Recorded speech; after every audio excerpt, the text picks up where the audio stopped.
Teman-teman, dari aplikasi yang sering kalian bikin, ya masuk. Merapen berapa yang ini?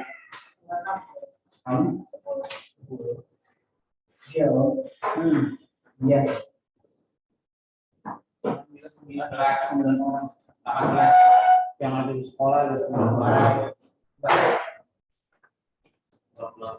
12. Mereka. Dengan saya cek dulu ya, Ahmad Idian. Ada Ahmad Idian. Bisa. Alicia Daniel. Aulia. Aulia ada. Ada acara. Thank you Om. Yuk. Yang satu aja, prasasti ya? Sama. Seri, Senapan, Amira, Zaida, Hadir Pak, Amira hadir. Malaika,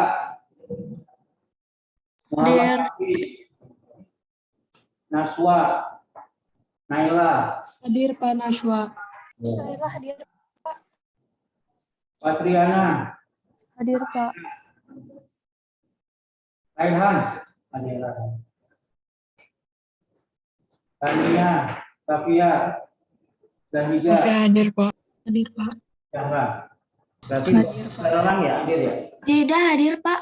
Oke, siap. Nah, sekarang saya akan tampilkan video dari anak-anak Lab School yang lolos kartu karya tulis dan mereka presentasi di web bicara. Oh, keren banget. Dan 300 anak, 10 orang terpilih itu prestise banget. Nah, dan memang mereka pilih. Kita Hadir Pak. bicara. Web bicara.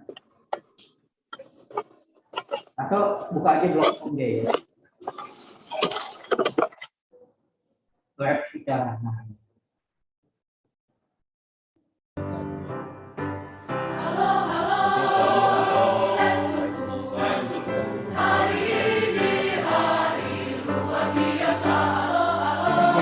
Aja ya, biar mengikat ya sambutan-sambutan nggak usah mengikat tempatnya ya.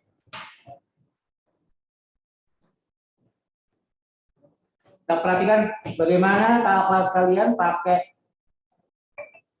salah satu aplikasi yang tadi Om Jack putar. Lab Sucara ini adalah suatu acara yang terinspirasi dari program Dunia Tato. Lab Sucara hadir menyajikan siswa-siswi pilihan seluruh siswa SMP Aku Jakarta atas dasar pandangan-pandangan murni seorang anak dalam bidang keseharian, perkembangan ilmu, pengetahuan, dan sikap kritis mereka tentang memandang berbagai sisi kehidupan. Dan siswa-siswi yang tampil di sini juga merupakan siswa-siswi yang sudah lulus seleksi LOA, dan pastinya mereka juga merupakan rekomendasi dari para penguji. Jadi udah nggak diragukan lagi lah ya kualitas materi yang bakalan mereka bawain. Iya. Nah, dengar-dengar tentang Lab Sucara ini, aku semakin penasaran nih. Kira isi teasernya apa deh? Kalau gitu, yuk langsung aja kita nonton yuk.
Jadi ada 10 ya yang masuk tingkat sekolah. Saya berharap nih kelas 8D nanti Oke, Ra. Gimana? Keren banget kan teasernya? Keren banget. Kita udah tahu ya siapa aja yang bakal tampil dalam secara tahun ini.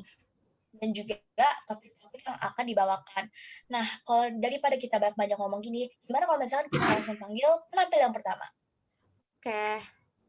Penampil pertama terima itu kasih. ada dari Kak Amira. kita Dia akan membawakan dengan judul Kuliner dalam Genggaman Remaja. Oke, aku sapa dulu ya. Halo Kak Amira. Halo.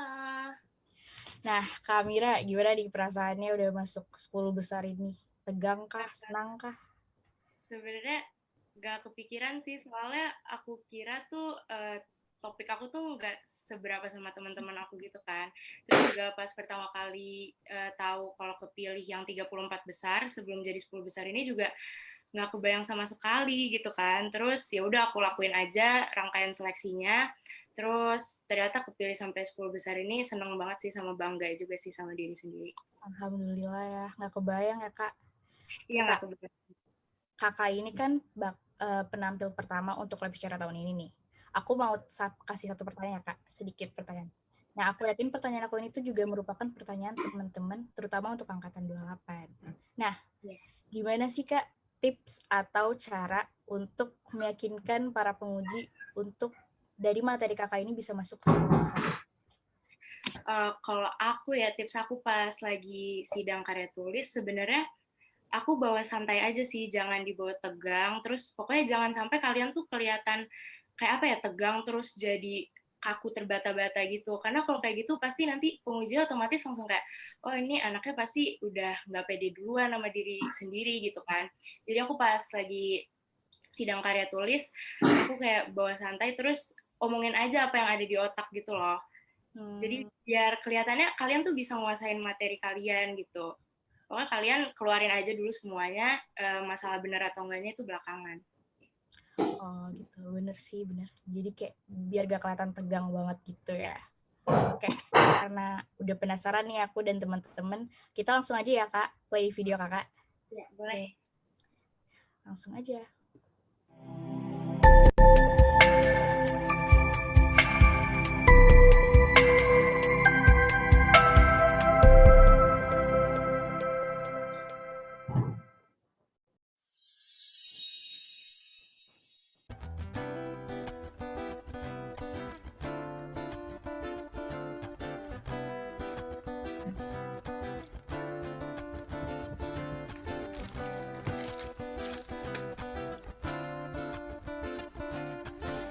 Nah, itu tadi, berkuliner hanya dalam satu genggaman.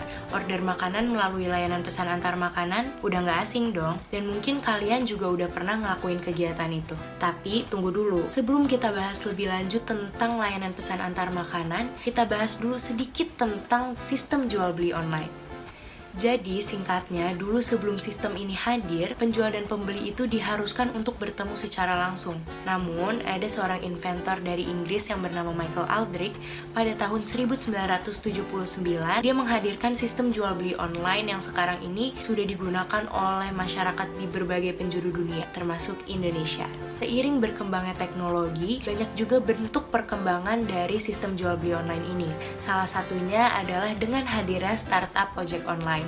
Walau sebutannya ojek online, layanan yang ditawarkannya benar-benar beragam. Dari transportasi ada, pengiriman barang ada, mau layanan cleaning service bisa, belanja online juga bisa, dan masih banyak lagi. Aplikasi ojek online yang populer di Indonesia ada dua. Satu dari Indonesia yaitu Gojek yang hadir pada tahun 2010, satu lagi dari negeri tetangga kita Malaysia yaitu Grab yang hadir di tahun 2012. Ada kisah unik di balik kehadiran layanan GoFood. Pada awal kehadirannya Gojek, sebenarnya layanan ini belum ada.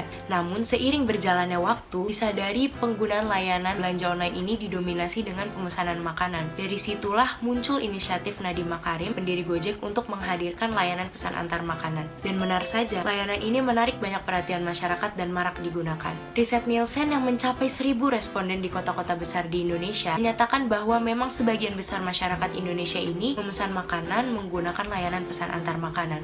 Dari riset lain, yaitu riset IDN Times, dan berdasarkan hasil angket penelitian di karya tulis saya menyatakan bahwa penggunaan layanan GoFood jauh lebih unggul dibandingkan dengan penggunaan layanan GrabFood. Penggunaannya bisa dibilang cukup tinggi. Hasil angket yang melibatkan responden di lingkungan SMP dan SMA Lab School Jakarta menyatakan bahwa sebanyak 97% sudah memiliki aplikasi layanan pesan antar makanan sendiri. 78% mengakses ketika ada kebutuhan dan 20% mengaksesnya hampir setiap hari. Berdasarkan fakta-fakta tadi, kira-kira kenapa ya mereka menggunakan layanan ini? Ternyata alasannya beragam. Kalau kita urutkan dari alasan yang tertinggi, pertama itu karena bisa menghemat tenaga. Kedua, karena kemudahannya untuk memilih produk sesuai kebutuhan. Tiga, karena kemudahan proses pembeliannya. Dan karena bisa menghemat waktu. Ada juga alasan-alasan lain seperti promo yang ada, kebebasan dalam memilih menu yang lengkap, dan ada juga sedikit yang memilih karena mengikuti tren. Sebagai pengguna dan customer, pastinya kita mengharapkan kepuasan dari penggunaan layanan ini dong. Apa saja ya hal-hal yang diutamakan oleh para pengguna? Dari hasil angket, yang paling diutamakan dari suatu layanan pesan antar makanan ternyata adalah kualitas makanan yang sampai. Kemudian kecepatan waktu pengirimannya, kesesuaian pesanan, sikap driver, dan yang terakhir akurasi alamat dan respon terhadap komplain. Nah, kan kita sudah membahas tentang perilaku seorang remaja dalam menggunakan layanan pesan antar. Sekarang kita bahas apa saja ya dampaknya. Baiknya, dampak ini bisa memberikan kemudahan dan menjadi solusi untuk menjangkau makanan yang jauh lokasinya tanpa harus keluar rumah, seperti pada situasi pandemi sekarang ini, ataupun di situasi mendesak lainnya. Segala kemudahan yang tersedia di layanan ini juga bisa memicu hadirnya perilaku buruk pada diri kita. Kita bisa saja jadi berperilaku mager atau malas gerak. Pada hasil angket, sebagian besar mengatakan jadi malas keluar karena alasan cuaca, malas mengantri di toko, malas keluar karena waktu tempuh di perjalanan, dan ada juga yang jadi malas memasak makanan di rumah dan malas diajak untuk makan di luar. Kalau didengar-dengar mungkin sifat mager ini memang sudah sangat familiar di remaja. Tapi siapa sangka, sifat mager ini bisa jadi sangat berbahaya bagi kesehatan kita. Menurut penelitian WHO, sifat malas ini menjadi salah satu penyebab kematian terbanyak di dunia. Mungkin banyak dari kalian yang baru tahu fakta ini kan? Dan satu lagi, sifat ini mengurangi interaksi kita, di mana kita sebagai remaja itu sangat membutuhkan interaksi. Selain malas, kemudahan ini juga bisa memicu perilaku konsumtif di diri kita. Sebagian besar responden mengatakan mereka seringkali meminta uang saku tambahan ke orang tua untuk tambahan saldo layanan mereka. Mereka juga memesan makanan-makanan yang sedang hits di kalangan teman-temannya. Mereka juga membeli makanan kapanpun mereka mau, bahkan ketika sudah tersedia makanan di rumah sekalipun. Dan satu lagi yang menjadi hobi baru remaja saat ini adalah berkirim makanan dengan teman-temannya. Sekarang kita lihat seberapa kuat sih pengaruh layanan ini terhadap perilaku mager dan konsumtif para responden. Indeks pengaruh yang didapat terhadap perilaku mager adalah 0,44 dan indeks pengaruh terhadap perilaku konsumtif adalah 0,43 dari skala 0 sampai 10. Ini menunjukkan bahwa hampir setengah dari responden merasakan dampaknya. Walaupun bisa dibilang dampaknya tidak terlalu berpengaruh besar, kita semua harus tetap mencegah dampak buruk itu terjadi. Nah, dari semua pembahasan tadi, kita dapat menyimpulkan bahwa teknologi ini memang sudah melekat pada diri remaja. Dapat kita lihat dari tingginya penggunaan layanan pesan antar makanan. Kemudahan dan kepraktisan yang tersedia menjadi alasan utama penggunaan layanan ini. Dan walaupun dampaknya terhadap perilaku tidak terlalu besar, tetap saja ada sebagian orang yang merasakan dampak ini dan kita tentunya tidak mau merasakan dampak tersebut. Saran dari saya cukup satu, jangan terlalu bergantung dengan kemudahan yang ada selagi masih aman dan mampu untuk dilakukan, agar kita semua bisa terhindar dari dampak-dampak buruk yang bisa saja terjadi di diri kita. Gimana? Sekarang udah lebih kenal kan sama layanan pesan antar makanan dan udah bisa lebih hati-hati sama berbagai kemungkinan buruk yang bisa saja hadir di diri kita. Semoga pembahasan tadi bermanfaat dan bisa menambah pengetahuan kalian semua. Terima kasih sudah menyaksikan video ini. Sampai jumpa. Contoh kita apa tahu? Ada 10 semuanya. Nanti kalian bisa lihat di ini ya.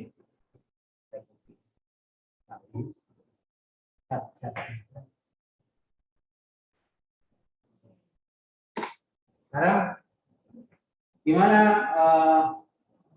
kalau kalian kesulitan membuat daftar isi otomatis? Yang sering itu kan daftar isi otomatis sama membuat halaman berbeda. Itu yang paling sering dalam pembuatan kartu. Tinggal ketik aja di sini. Membuat daftar isi otomatis. Dapat tuh banyak secara otomatis. Mau pilih yang mana? Atas, nah yang terbaru aja ya. Sebelum masuk ke video, jangan lupa klik tombol subscribe dan aktifkan lonceng notifikasi agar kalian tidak ketinggalan info terbaru dari channel ini. Selamat menonton!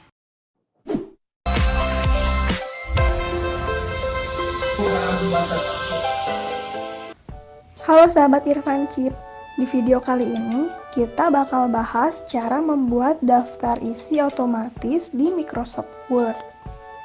Di video ini, saya menggunakan Microsoft Office versi 2019. Tapi jangan khawatir, karena tutorial ini bisa diikuti oleh kalian yang menggunakan Microsoft Office versi berapapun. Di sini, saya sudah menyiapkan file skripsi dari bab 1 sampai bab 2. Kemudian, saya akan membuat daftar isinya. Pertama, kita harus pahami bahwa dalam penulisan karya ilmiah, baik makalah ataupun skripsi, terdapat bab dan subbab. Setelah mengetahui bab dan subbab, selanjutnya kita akan mengubah bab menjadi heading 1 dan subbab menjadi heading 2. Kita blok terlebih dahulu tulisan bab 1, kemudian klik kanan di heading 1, lalu pilih Update Heading 1 to Match Selection. Lalu kita blok tulisan di subbab, kemudian klik kanan di heading 2, lalu pilih Update Heading 2 to Match Selection. Lakukan hal yang serupa pada semua bab dan subbab.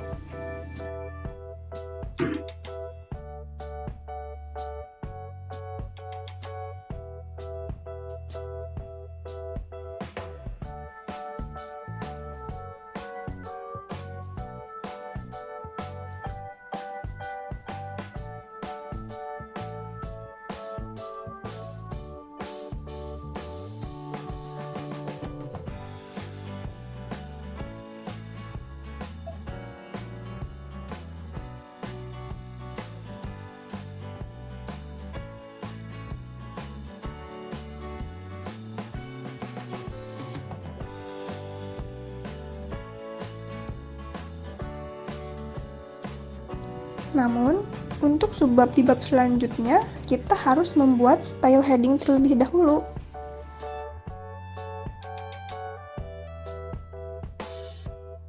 Pilih Create Style, isikan nama,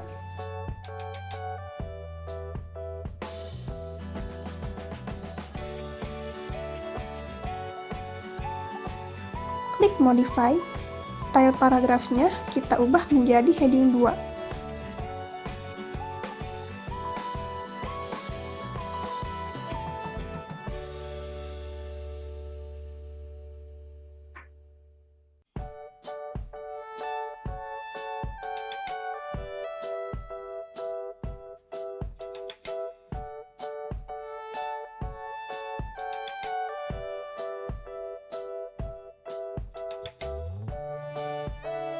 Setelah semua bab dan subbab diubah, sisipkan satu page kosong di halaman pertama untuk membuat daftar isi.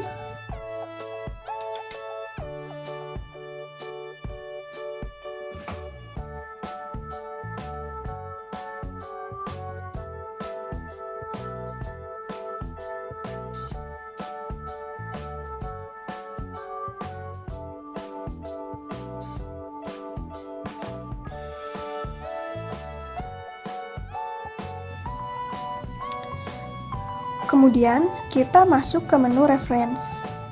Pilih Table of Content, kemudian pilih Automatic Table 1.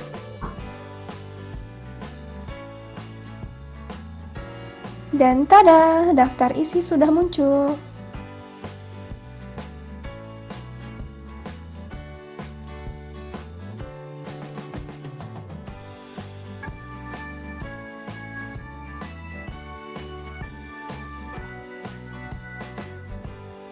Jika nantinya kalian ingin menambahkan bab atau subbab lagi, kalian tinggal klik update table. Bagaimana? Mudah bukan? Sekian video tutorial cara membuat daftar isi otomatis di Microsoft Word. Semoga bermanfaat. Sampai jumpa di video selanjutnya.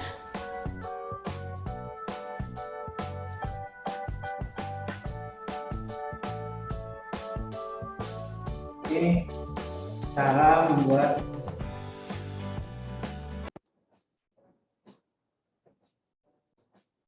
data lagi otomatis. Ya. Iya teman-teman, selamat datang di Promes Video dan pada kesempatan kali ini saya akan memberikan tutorial cara membuat daftar isi otomatis. Kenapa daftar isi? Karena kemarin saya sudah membuat tutorial cara membuat Ini ada lagi nih. tutorial ini akan sangat berguna bagi Ini kalian tinggal buka aja. Maba alias mahasiswa bangke dan Inap Bacot mereka. Bagaimana membuat halaman yang berbeda? Kan biasanya kalau halaman pertama dia di bawah, ya halaman yang keduanya di kanan pojok. Membuat halaman yang berbeda. Membuat halaman yang berbeda. Ini soalnya kartu kamu nanti udah harus, tadi kok tanggal 26 ya? Orang 22. Beda dengan pertunjukan.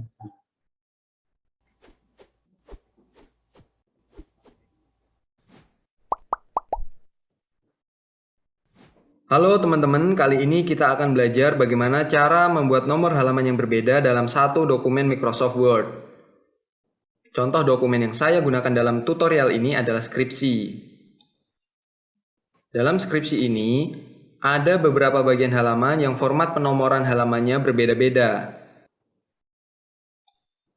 Misalnya, halaman cover atau judul tidak menggunakan nomor halaman. Kemudian, halaman pengesahan, kata pengantar, dan daftar isi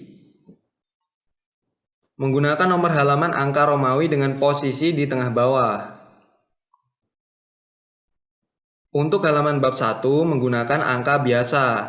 Posisinya untuk halaman pertama bab berada di tengah bawah, sedangkan halaman berikutnya di kanan atas. Begitu juga di bab 2, halaman pertama di tengah bawah, halaman berikutnya di kanan atas. Terakhir halaman daftar pustaka, posisi nomor halaman di tengah bawah. Oke, sekarang kita buka dokumen skripsi yang belum diberi nomor halaman. Satu hal yang teman-teman perlu ketahui, sebuah halaman Word memiliki bagian header atau atas halaman dan bagian footer atau bawah halaman. Di bagian header atau footer inilah sebagai tempat diletakkannya nomor halaman. Untuk masuk ke bagian header atau footer, bisa dilakukan dengan klik 2 kali. Header, footer. Atau klik kanan di bagian atas, kemudian edit header. Atau klik kanan di bawah, kemudian edit footer. Karena kita ingin membuat nomor halaman yang berbeda dalam satu dokumen skripsi ini, yang pertama kita perlu lakukan adalah membagi-bagi dokumen skripsi ini menjadi beberapa bagian atau section.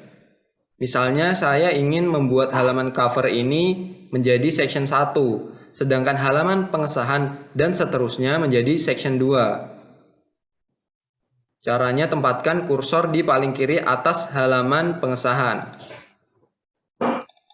Perhatikan. Ini dan ini sama-sama header.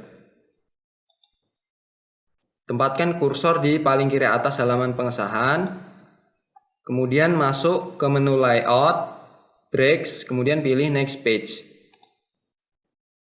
Cek dengan masuk ke header. Sekarang halaman cover sudah menjadi section 1 dan halaman pengesahan dan seterusnya menjadi section 2. Sekarang dokumen skripsi ini sudah terbagi menjadi 2 section, yaitu section 1 dan section 2. Total ada 5 section yang kita perlukan untuk contoh tutorial ini. Perhatikan, selain section, ada tulisan same as previous, yang artinya sama seperti sebelumnya. Maksudnya, format penomoran halaman ini akan sama dengan format penomoran halaman pada halaman sebelumnya.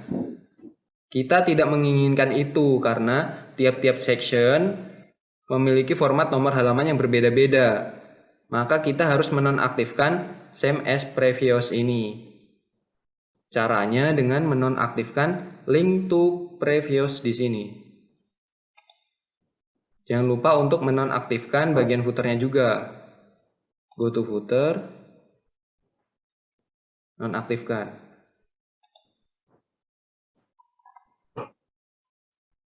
Oke, sekarang kita masuk ke section 3 atau halaman bab 1.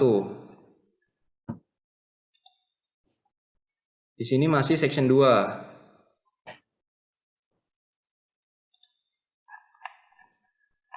Arahkan kursor di paling kiri atas, kemudian masuk menu layout, breaks,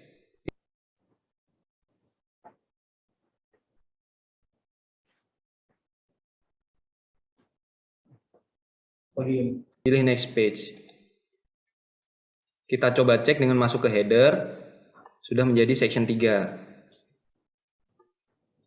Nonaktifkan link to previous-nya. Go to footer.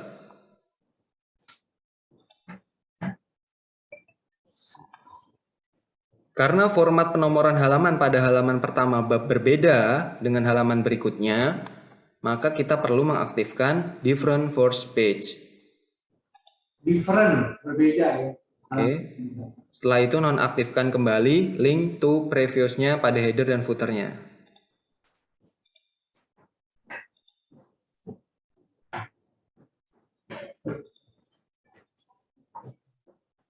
Oke, sekarang kita masuk ke section 4 atau bab 2. Di sini masih section 3. Arahkan kursor ke paling kiri atas, layout, breaks, next page. Oke, masuk ke header, sudah section 4, different first page-nya sudah secara otomatis tercentang, dan kita tidak perlu menonaktifkan link to previous, supaya format nomor halamannya mengikuti format penomoran halaman pada bab 1.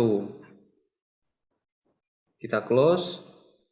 Dan sekarang kita masuk ke section 5 atau daftar pustaka. Di sini masih section 4. Tempatkan kursor di kiri atas, layout, breaks, next page. Masuk ke headernya. Di sini karena daftar pustaka saya hanya 1 halaman, jadi saya tidak perlu mengaktifkan different first page. Nonaktifkan juga link to previous pada header dan footernya.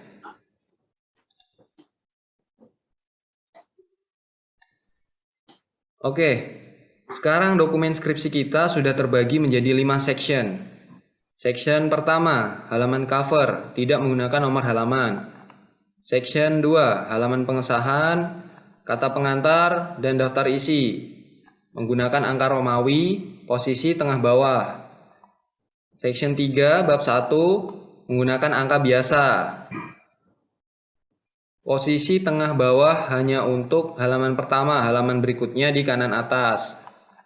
Sama halnya dengan section 4, bab 2. Section 5, daftar pustaka, menggunakan angka biasa, posisi di tengah bawah. Oke, sekarang kita akan mulai memberi nomor halaman. Kita mulai dari section 2. Kenapa? Karena section 1 tidak memerlukan nomor halaman. Jadi kita langsung mulai di section 2. Posisi nomor halaman berada di tengah bawah. Jadi kita masuk ke footer, kemudian pada menu design, pilih page number, bottom of page, kemudian pilih plain number 2 atau yang posisinya di tengah bawah. Bisa kita lihat nomor halaman yang muncul adalah angka 2, angka biasa. Untuk mengubahnya menjadi angka Romawi, masuk ke page number, pilih format page numbers. Pada number format, pilih angka Romawi. Kemudian jika ingin mulai dari angka 1, pada page numbering, pilih start at. 1 Romawi, oke. Sekarang kita cek, untuk section 2 sudah beres atau belum nomor halamannya. Oke. Masuk ke section 3 atau bab 1. Pada halaman pertama bab 1, kita ingin posisi nomor halaman di tengah bawah. Masuk footer, kemudian tambahkan page number. Oke, dan dimulai dari angka 1.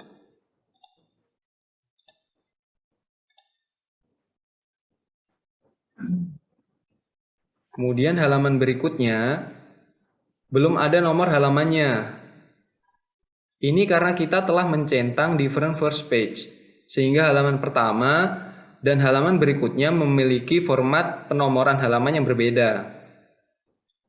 Langsung saja kita beri nomor halaman di kanan atas.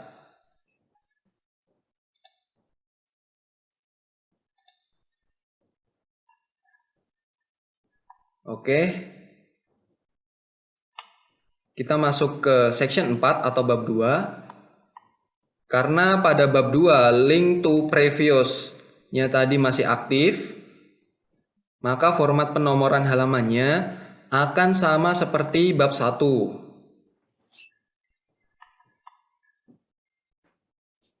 Sekarang kita tinggal memberi nomor halaman pada section 5, section terakhir yaitu halaman daftar pustaka, yaitu di sebelah tengah bawah.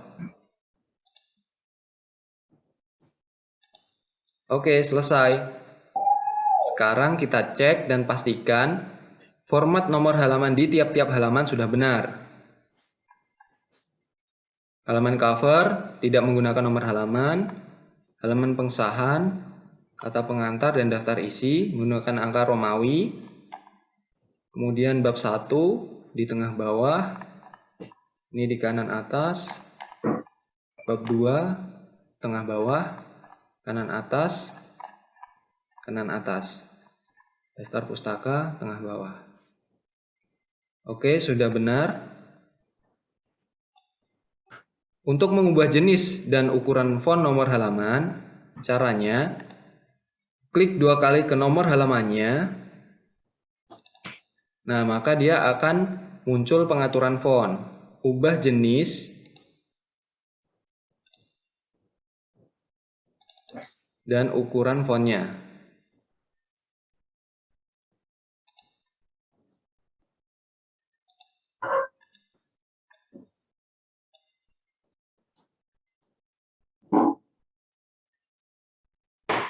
Oke, jika sudah selesai jangan lupa simpan atau Ctrl S.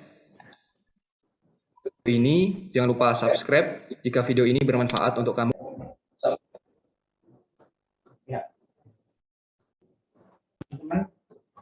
Itu tadi ya cara ya, membuat penomoran halaman.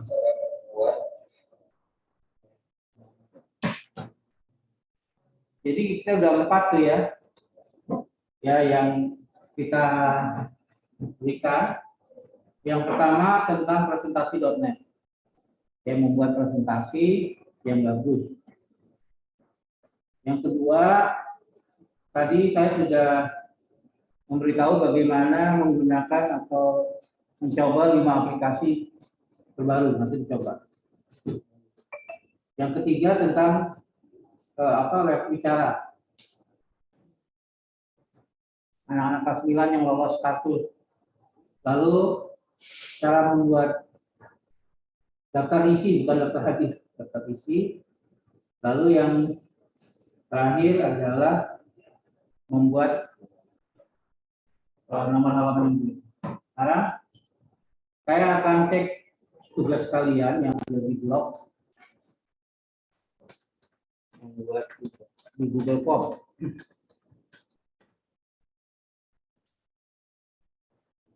Saya akan cek.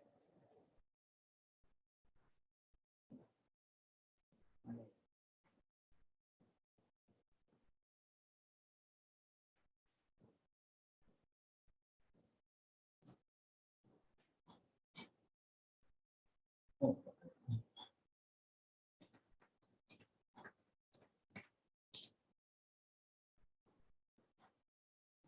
biasa aja ya.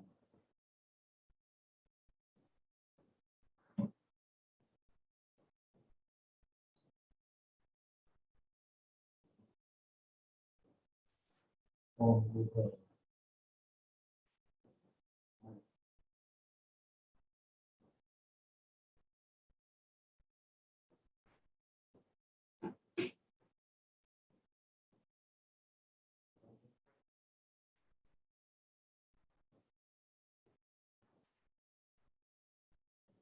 Form.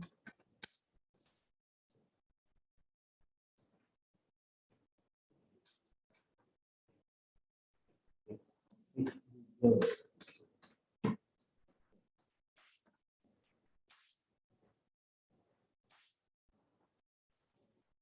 Form. Google.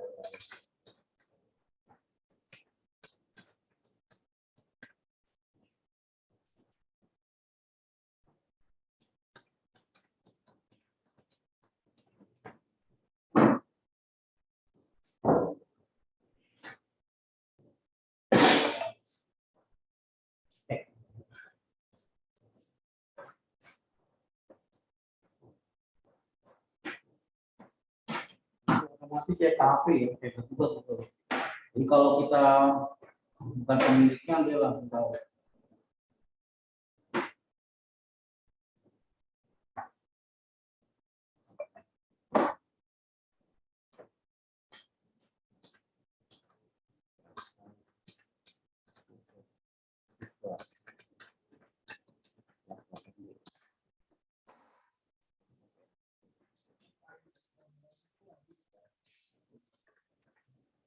Karena itu wajib buat yang mereka yang pengen dapat uang, karena ada hadiahnya.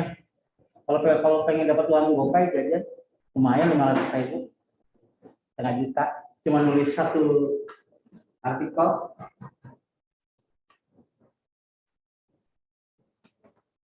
Kalau saya sih nulis aja tanggal 10 kan masih ada.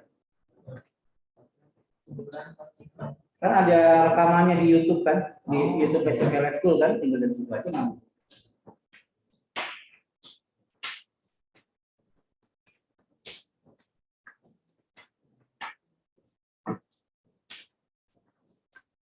Nah, ini ya. Jadi di preview kali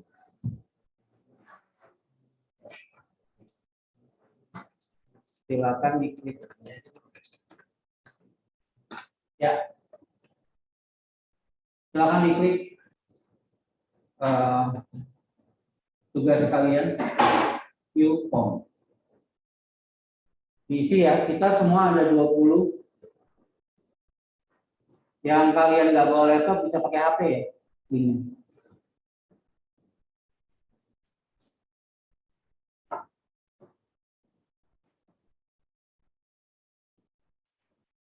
Diisi ya nama, misalnya Wijaya.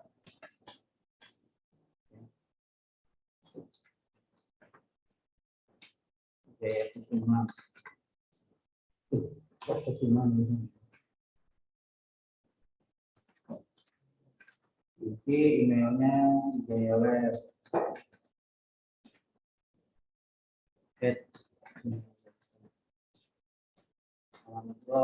HTTPS, yang lupa pakai HTTPS ya. Blog kalian jangan sampai lupa. Kalau lupa bahaya, karena tugas kita itu di situ. Kalau teman-teman guru lain tugasnya ngumpulnya di Google Classroom. Kalau saya di blog. Kenapa di blog? Karena blog itu sifatnya terbuka. Jadi kalau kamu nyontek, ya, kamu nyontek, kopas, itu ketahuan. Yang malu siapa? Kamu sendiri. Berarti kamu nggak jujur. Kalau kita sekolah udah nggak jujur, tuliskan tugas yang belum dibuat aja. Misalnya Isra Mi'raj, misalnya nih.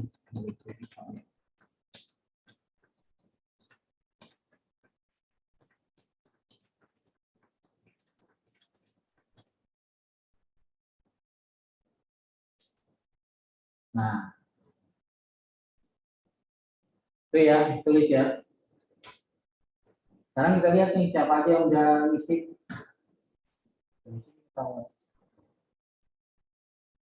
Respon. Baru saya doang. Yang lain silakan. Tunggu sampai 8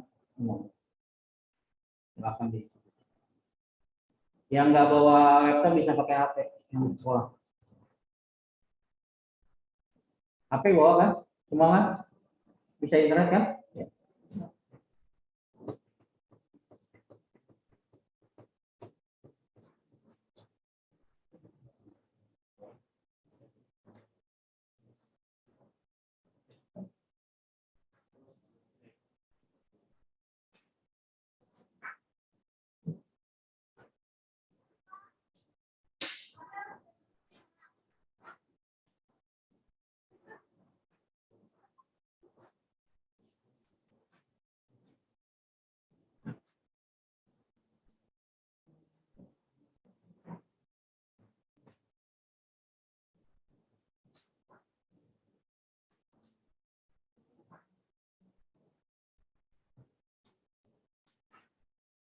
Ditunggu, kita ada berapa orang?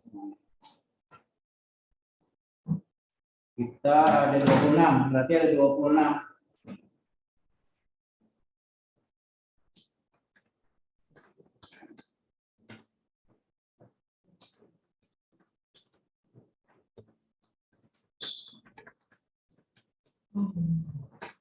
Dia ada 26 orang yang isi ya. Baru satu nih. Saya doang. Tunggu.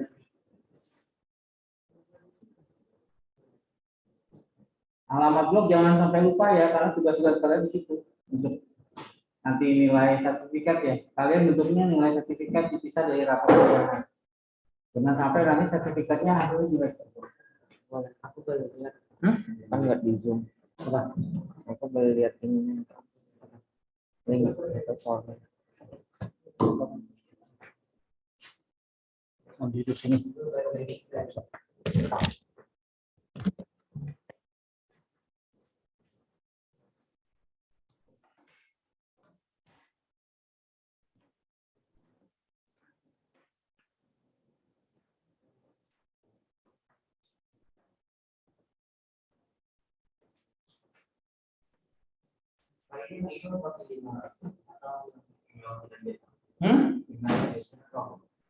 Pakai email kamu aja yang buat pakai blog.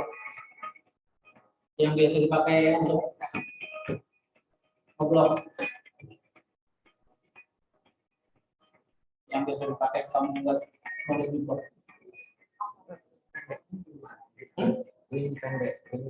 Iya. Kalau link pendek di s.id.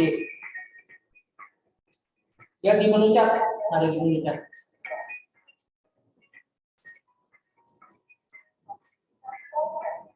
Itu tinggal kamu ketik aja s.id, pendeknya bisa.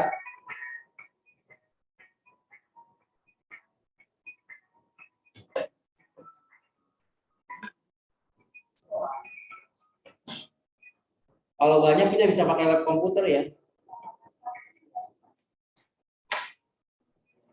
Kartu jangan sampai nggak jadi loh, bahaya nih kamu nggak naik kelas nggak selesai.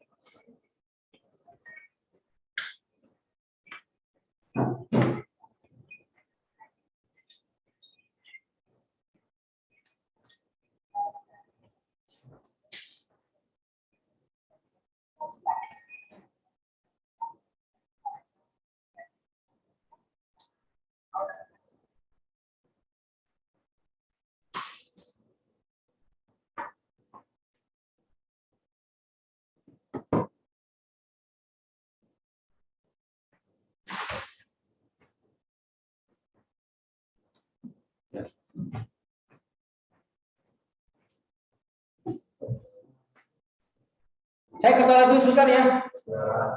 Dingin banget. Biasa 34 orang, ini cuma 9. Ditunggu yang belum.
Nah, kita cek ya.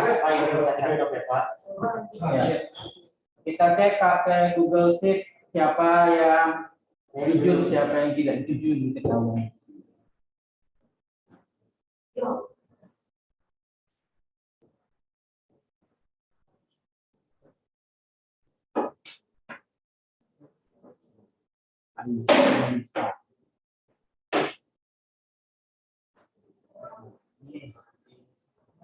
Kegiatan OMG 4 pengalaman terbuka nggak banyak sudah support ya kan.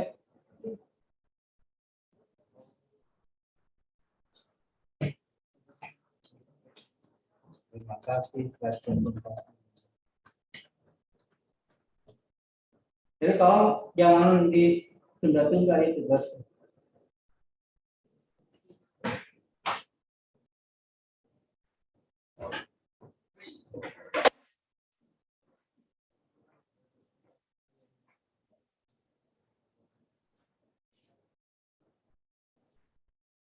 Saya juga udah di toilet.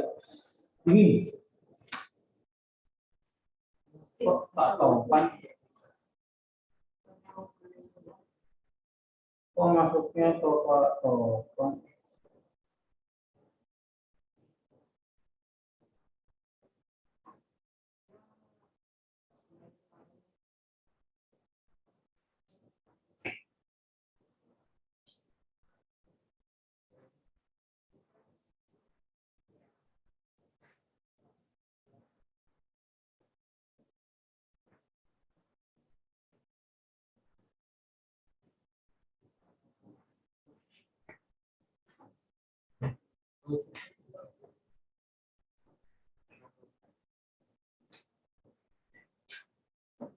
Itu ya. Bisa enggak. Ya baru PTM doang. Belum ada yang lain. Odo. Tentang. Ya. Masih PTM. Belum nambah-nambah.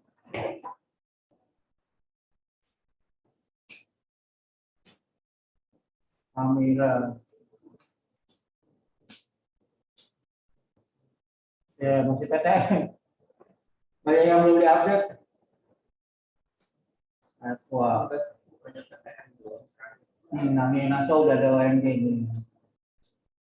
Atau menjadi guru jangan lupa. Syukur kalau ditambah Isra Mi'raj dapat duit lagi ini dapat duit kan lumayan. Tanggal 10 hari ini berarti. Sekarang tanggal 10 kan.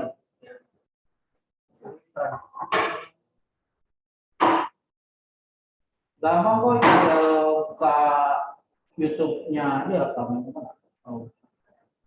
Oh, ini juga. Lebih update.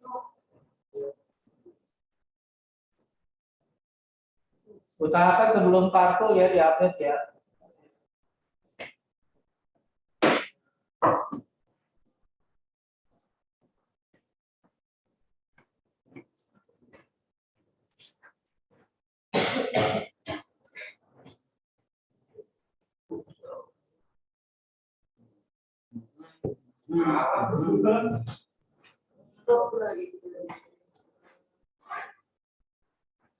Ini Nazim salah nih, masa blogger?